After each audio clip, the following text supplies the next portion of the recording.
পেয়েছি, প্রভু তোমার ক্ষমা পেয়েছি, তোমার শক্তি পেয়েছি, প্রভু তোমার দয়া পেয়েছি, তোমার জ্যোতি পেয়েছি, প্রভু তোমার ক্ষমা পেয়েছি। প্রিয় শ্রোতা বন্ধু, প্রভু যীশু খ্রিস্টের নামে শুভেচ্ছা জানাই। আমরা আলোচনা করেছি প্রান্তরে ইসরায়েলীদের 7টি অভিযোগ বা বচসা ঈশ্বর ও মসির বিরুদ্ধে। 8 নম্বর বচসা গণনা পুস্তক 11 অধ্যায় প্রথম 3 পদে বর্ণিত আছে। লেখা আছে, আর লোকেরা বচসাকারীদের মতো সদাপ্রভুর কর্ণগোচরে মন্দ কথা কহিতে লাগিল। আর সদাপ্রভু তা শুনিলেন ও তাহার ক্রোধ প্রজ্বলিত হইয়া উঠিল। তাহাতে তাহাদের মধ্যে সদাপ্রভুর অগ্নি জ্বলিয়া উঠিয়া শিবিরের প্রান্তভাগ গ্রাস করিতে লাগিল। তখন লোকেরা মসির নিকটে ক্রন্দন করিল।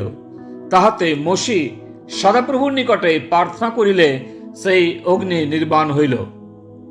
তখন তিনি ওই স্থানের নাম তবেরা জ্বলন রাখিলেন, কেননা সদাপ্রভুর অগ্নি তাহাদের মধ্যে জ্বলিয়াছিল।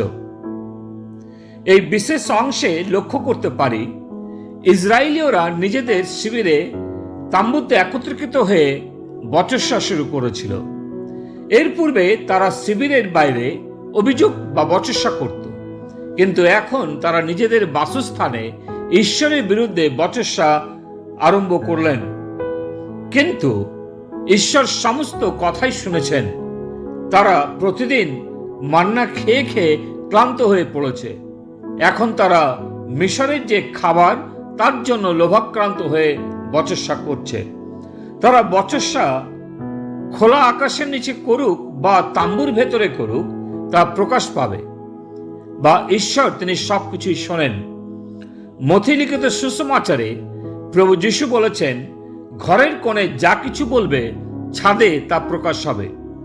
অতএব কোথায় এবং কি অবস্থায় বচসা করছে সেটা বড় বিষয় না, কিন্তু বিষয় হচ্ছে তারা যা কিছুই ঈশ্বরের বিরুদ্ধে বচসা করছিল ঈশ্বর তা শুনছিলেন। বর্তমানে আমাদের কথাবার্তার সংযমী হওয়া উচিত, কারণ ঈশ্বর সমস্ত আলোচনা শোনেন যা কিছু তার দাসদের বিরুদ্ধে ও তার বিরুদ্ধে বলে থাকে। ঈশ্বর তিনি ক্রোধ করলেন ঠিকই, কিন্তু তার ধন্যবাদ হোক যে তাদের উপরে অগ্নি বর্ষণ করেননি, কিন্তু লেখা আছে তাদের শিবিরের প্রান্তভাগ পুড়ে যাচ্ছিল, যা তারা দেখতে পেয়েছিল। সকলেই ভয়ের সাথে মসির কাছে কাঁদতে থাকলেন। তারা নিজেদের ভুল বুঝতে পেরেছিল, যদিও লেখা নেই যে তারা কোনো পাপ বা দোষ স্বীকার করেছিল, কিন্তু তাদের কান্না তাদের পাপ স্বীকারের কথাই প্রকাশ করেছিল। প্রিয়, প্রত্যেক খ্রিস্ট অনুগামীদের উচিত অনুতাপের সাথে নিজেদের পাপ, ভুল, ত্রুটি, দোষগুলো স্বীকার করে নেওয়া ও প্রার্থনা করা। হিতোপদেশ 28 অধ্যায় 13 পদে লেখা আছে, যে আপন অধর্ম সকল ঢাকে সে কৃতকার্য হইবে না, কিন্তু যে তা স্বীকার করিয়া ত্যাগ করে সে করুণা পাইবে। তবেরা তলভূমিতে ঈশ্বরের ক্রোধ অগ্নিতে সমস্ত ইসরায়েলীয়রা দেখতে পেয়েছিল। আজ হয়তো তিনি অগ্নিবর্ষণ করেন না ঠিকই, কিন্তু তার থেকেও এক ভয়ঙ্কর পরিস্থিতির মধ্য দিয়ে যেতে হয়, এবং ঈশ্বর তাই স্পষ্ট করে বুঝিয়ে দেন কেন এই পরিস্থিতি। 9 নম্বর বচসা গণনা পুস্তক 11 অধ্যায় 4 থেকে 34 পদে পাঠ করি। কিব্রত হত্যাবাতে লোভে পড়ে বচসা করেছিল। গণনা পুস্তক 11 অধ্যায় 4 থেকে 6 পদে।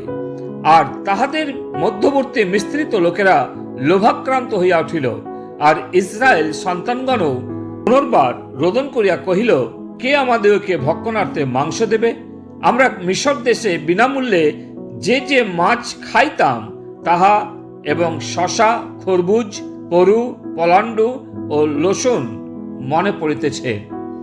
এখন আমাদের প্রাণ শুষ্ক হইল, কিছুই নাই, আমাদের সম্মুখে এই মান্না ব্যতীত আর কিছুই নাই।